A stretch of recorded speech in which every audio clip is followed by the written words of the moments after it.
ஆனால் உங்கள் பெற்றோர்கள் யோசிச்சு பாருங்கள், உங்களை நல்ல பள்ளியில், உங்கள் பெற்றோர்களோட நிலைமை என்னென்னா இருக்கலாம், நல்ல பள்ளியில் சேர்த்துருக்காங்க, வாய்ப்புகள் கிடைச்சிருக்கு உங்களுக்கு. இந்த வாய்ப்புகளை நீங்கள் பயன்படுத்தணும். ஏன்னா இந்த வாய்ப்புகள்னு சொல்லும்போது சின்ன சின்ன விஷயங்கள் கூட வாய்ப்புகளில் ரொம்ப வாழ்க்கையில் ரொம்ப முக்கியமானதாக இருக்கும். ஒரு 10 வருடங்களுக்கு முன்னாடி நான் வந்து சென்னை அண்ணா பன்னாட்டு விமான நிலையத்தில் துணை ஆணையராக பணியாற்றிக்கிட்டு இருந்தேன். அப்போ தான் அந்த பதவிக்கு நான் போனேன். விமான நிலையத்தில் துணை ஆணையர், சுங்கம் வரித்துறையில் துணை ஆணையராக இருக்கேன். ஏர்போர்ட்டோட கஸ்டம்ஸ் ஆப்ரேஷன்ஸ் எல்லாம் நான் பார்க்குறேன். அப்போ வந்து ஜாயின் பண்ணி ஒரு 10-15 நாள் இருக்கும். என்னோடய பிஆர்ஓ திடீர்னு வந்தார். வந்துட்டு, சார் இன்றைக்கி ஒரு விஐபி வராங்க, அதுக்காக அவங்களோட பேகேஜஸ் எல்லாம் உடனே கிளியர் பண்ணணும், இன்டர்நேஷ்னல் ஃப்ளைட்டில் வராங்கன்னு சொன்னப்போ எனக்கு ஆச்சரியமாக, யாருங்க விஐபி, எதுக்கு கிளியர் பண்ணணும்? சார் உடனே கிளியர் பண்ணுறதுக்கு நீங்கள் கொஞ்சம் அனுமதி கொடுக்கணும் அப்படின்னாங்க. நான் யாருன்னு கேட்டேன். அவங்க உடனே இன்னொரு பிஆர்ஓ கூப்பிட்டு வந்தார். சார் இவர் தான் சார் அந்த விஐபியோட பிஆர்ஓ அப்படின்னாரு. யாருங்க அந்த விஐபி, என்ன வேணும், எதுக்காக கிளியர் பண்ணணும் குயிக்காக அப்படின்னா, சார் அவர் தான் சார் ரஜினிகாந்த் வராரு அப்படின்னு சொன்னோன்னே எனக்கு ரொம்ப எக்ஸைட்மெண்ட் ஆகிடுச்சு.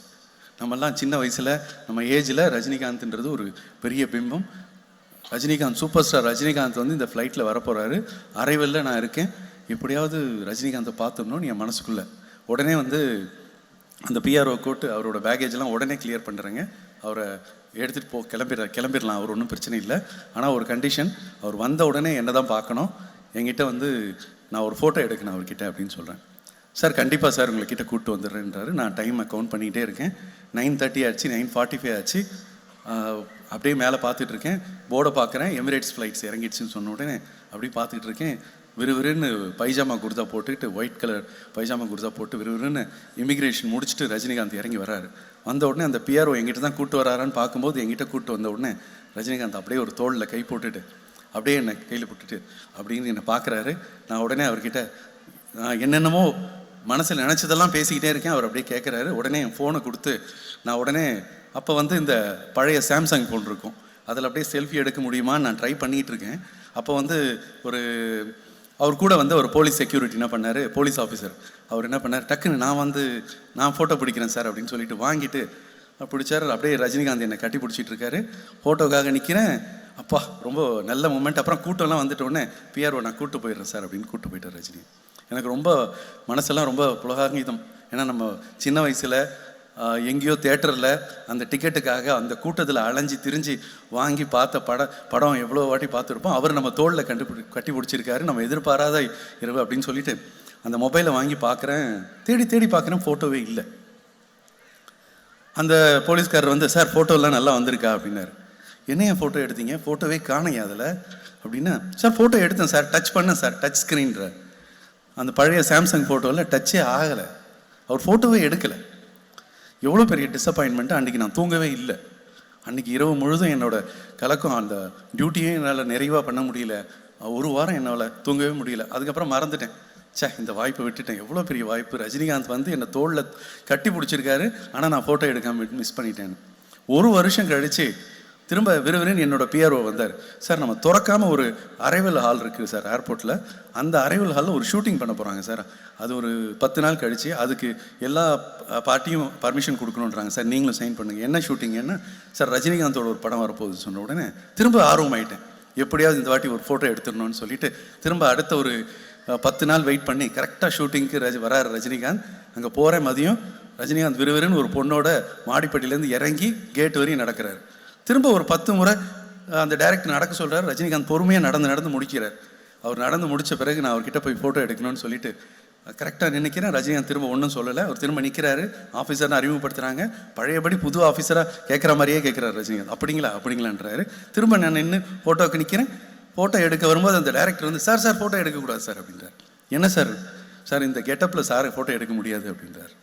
சரி, நான் அவர்கிட்ட 2 வார்த்தை பேசிட்டு கிளம்பி போயிட்டேன்.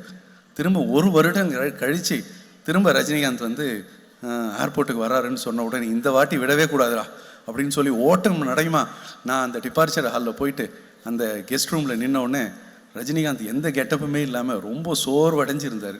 பரவாயில்ல, இந்த வாய்ப்பு மிஸ் பண்ணக்கூடாதுன்னு ஒரு ஃபோட்டோ எடுத்தேன். கடைசியாக ஒரு ஃபோட்டோ எடுத்து அதை என்னோடய வீட்டில் மாட்டியிருக்கேன். நான் ஏன் சொல்கிறேன்னா, ஒரு வாய்ப்பு, ஒரு சாதாரண வாய்ப்பு, எனக்கு அந்த வாய்ப்பு கிடைச்சி அந்த ஃபோட்டோவை நான் எடுக்கிறதுக்கு மட்டுமே 2 வருஷம் ஆச்சு.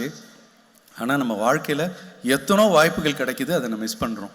அந்த வாய்ப்புகளை வந்து ஏற்படுத்தி கொடுக்கறதுக்கு நம்ம எப்படியாவது நம்ம வாழ்க்கையில் நல்ல நிலைமை வந்துட மாட்டோமான்னு நினைக்கிற பெற்றோர்கள் நமக்கு வாய்ப்புகளை ஒவ்வொரு முறையும் ஏற்படுத்தி கொடுத்துக்கிட்டே இருக்காங்க. பள்ளியில் டீச்சர்ஸ் ஏற்படுத்தி கொடுத்துக்கிட்டே இருக்காங்க. பல்வேறு விதமான வாய்ப்புகள் எப்படி வருது, நம்மளோட இண்டிவிஜுவல் கேப்பபிலிட்டிஸை பேஸ் பண்ணி வருது. ஆனால் நம்ம அதை பயன்படுத்திக்கிறோமா, நம்ம அதை நோக்கி போகிறோமா? அதுதான் $1 மில்லியன் கொஸ்டின். எல்லாருக்குமே கேரியரில் பெரிய சக்ஸஸ்ஃபுல் பர்சனாலிட்டி ஆகணும், நம்ம இப்படி ஆகணும் அப்படி ஆகணுன்ற ஆர்வம் இருக்குது. ஆனால் அதுக்கான முயற்சியை நம்ம செய்கிறோமா? நிறைய இன்டெலிஜென்ஸ் பீப்புளெலாம் இருப்பாங்க நம்ம நாட்டில். ஆனால் இன்டெலிஜென்ஸ் பீப்புள் எல்லாருமே சக்ஸஸ்ஃபுல் பர்சனாலிட்டியாக மாற முடியாது. சக்ஸஸ்ஃபுல் பர்சனாலிட்டி ஆகணும்னா 3 விஷயம் தேவை. 1 டிசிப்ளின், 2வது கன்சிஸ்டன்சி. நீங்கள் எந்த விஷயத்தை செய்கிறீங்கனாலும் கன்சிஸ்டண்ட்டாக அந்த விஷயத்தை ஹார்ட் ஒர்க்கும் கன்சிஸ்டண்ட்டாகவும் செய்ய. 3வது கமிட்மெண்ட். அந்த விஷயத்தில் சக்ஸஸ் ஆகணுன்ற கமிட்மெண்ட் இருக்கணும். இது 3 இருந்தால் மட்டும்தான் நீங்கள் லைஃப்பில் சக்ஸஸ் ஆக முடியும். லைஃப்பில் சக்ஸஸ்ன்றது ஒரு ஃபீல்டில் மட்டும் கிடையாது, நிறைய ஃபீல்டு இருக்குது. Variety of field, variety of opportunities இருக்குது. நம்ம மொபைலில் பார்த்து இன்ஃப்ளூயன்ஸ் ஆகிறது இல்லை ஃபீல்டு.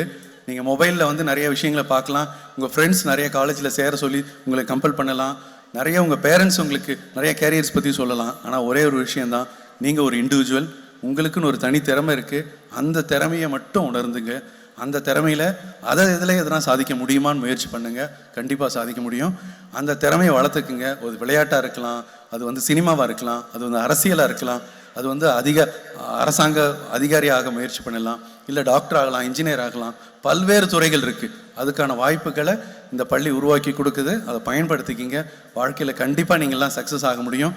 இந்த இனிய நாளில் எல்லா மாணவர்களும் அவங்க என்ன வெற்றி அடையணும்னு நினைக்கிறாங்களோ அதை அடையணும்னு வாழ்த்துக்கள் கூறி விடைபெறுகிறேன். நன்றி, வணக்கம்.